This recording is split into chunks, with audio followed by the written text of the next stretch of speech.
What is up again, book besties? Okay, so I want to talk October TBR. Now, I'm going to be gone the first 2 weeks of October, so I'm going to need some travel books. I probably won't read as much while I'm there. I may do more audio. I do still plan to get some reading in. Most of it will be towards the end of the month. But I've got some books here that I want to talk about that I plan to read. Considering I'm going to be on vacation the first 2 weeks, it's a pretty ambitious TBR, but we'll see what we can do. Okay, let's start with what I've got in my hand. Now, some of these books I do physically have, but I've been sitting on my floor for a couple of hours trying to get some videos done, and I just don't want to go search for some of these, so I will let you know, but some of them I may just put up here because I don't want to go hunt them all down. But the first one, because it is October, before we go over it, I want to do some darker books, thrillers, witchy vibes, things like that. And there is one that I think I forgot to add to the list, but I'll talk about it because it's going to be a maybe. But first we've got Pen Pal by J.T. Geisinger. This one is a dark romance. I don't know anything about it, to be honest, other than I know it's spicy and I've heard it's really good. So I'll go ahead and read the back real quick. The first letter arrived the day my husband was buried. It was postmarked from the state penitentiary and contained a single sentence: "I'll wait forever if I have to." It was signed by Dante, a man I didn't know. Out of simple curiosity, I wrote back and asked him what exactly he was waiting for. A reply: "You." I told the mystery man he had the wrong girl. He said he didn't. I said we never met, but he said I was wrong. We went back and forth, exchanging letters every week that grew increasingly more intimate. Then one day the letters stopped. When I found out why, it was already too late. Dante was at my doorstep, and nothing on earth could have prepared me for what happened next. You know, I wonder if there's going to be like letters being written back and forth in here, or if they're just going to talk about them, because I like books that have letters, emails, text. I don't know what it is. I love it. But I'm excited for this one. So this one's a prison pen pal who ends up on her doorstep. Definitely a good one. Next, dark romance, we have Still Beating by Jennifer Hartman. I was able to get a signed copy of this book. I really love this. When it first released through Bloom, although I really, really want the original cover. Let me know if you guys know where I can find one, because I have not been able to find one for under $200, which I am not going to pay for an original book cover.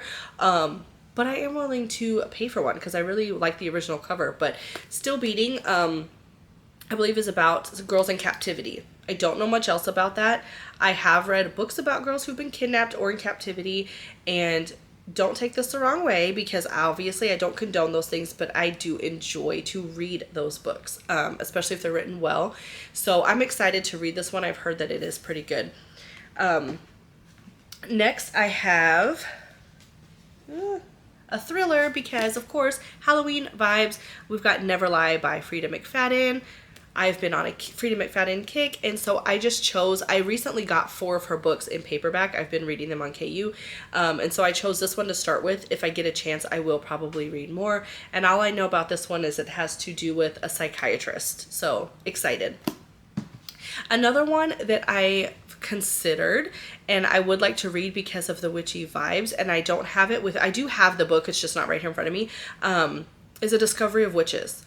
Okay, that's from the All Souls trilogy. I do have all 3 books. I've heard that it is a fantastic trilogy. In fact, when I bought it, I think it had almost 5 stars on the reviews. So I'm excited for that. I think they do like a tandem read for that, but I will probably just read book 1 and then go from there. So that is a maybe. If I get to it, I'll get to it, but I didn't have it on my list.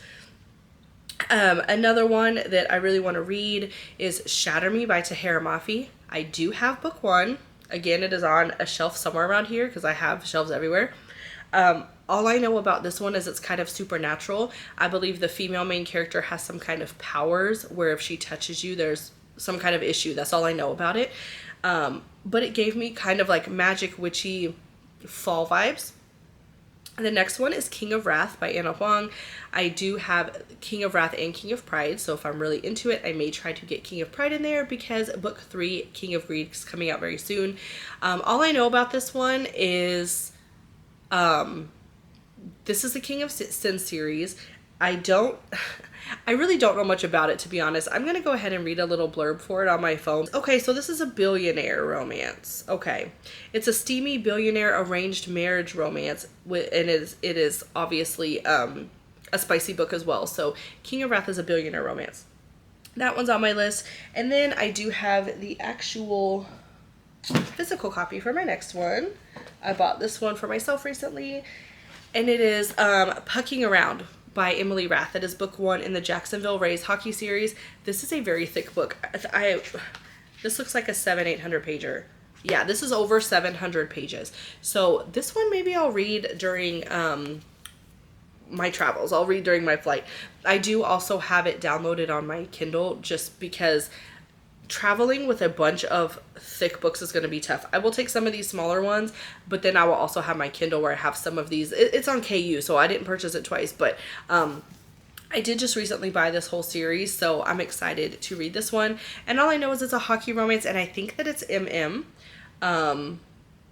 or maybe it is MFM.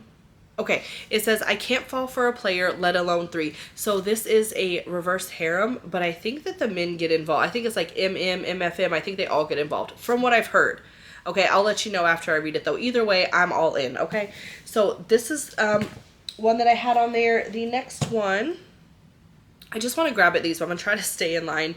The Naturals, which I do have just right behind me, but I can't reach it. The Naturals by Jennifer Lynn Barnes. That one, it's supposed to be like it's a YA, and it's supposed to be like a CSI, or not CSI, Criminal Minds type of vibe.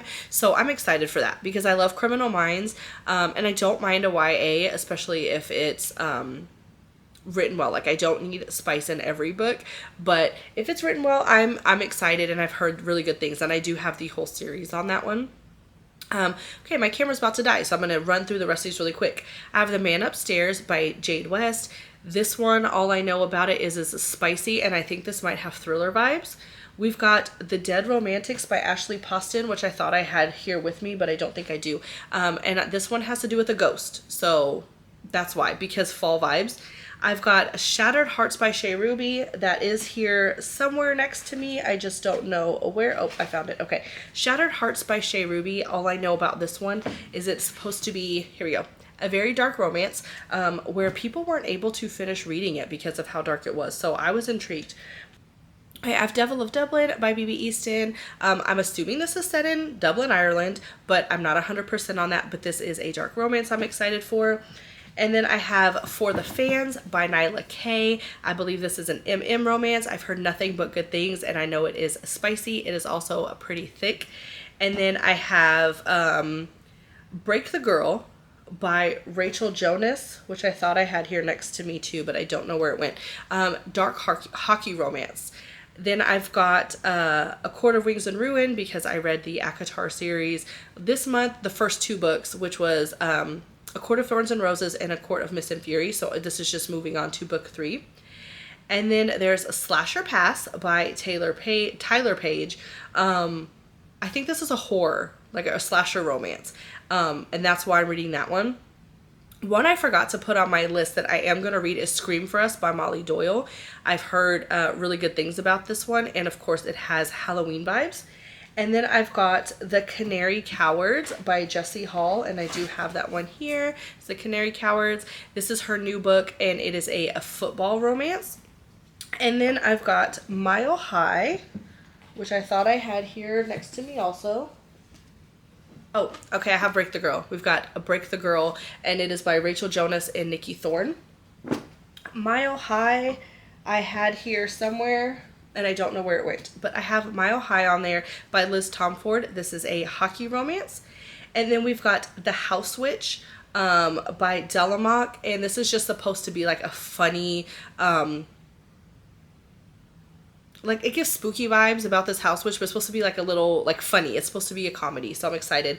And then we've got Flawless by Elsie Silver, and this is a cowboy romance. So that is my October TBR. Sorry I kind of rushed through it, but I've been filming a lot today, and I will go more into details about those when I do my wrap up at the end of October. So hopefully I can get to all these. I may add on more that go with those series if I can, because some of these are series reads. And if I get to it, I would also like to read Ignite by Melanie Harlow. And I think this is Single Dad, and it has to do with a firefighter, and that's all I know about it. So let me know if you've read any of these and what you think, which ones I should put at the top of the list if they are 5 stars for you. And I will see you guys in the next video. Bye, besties.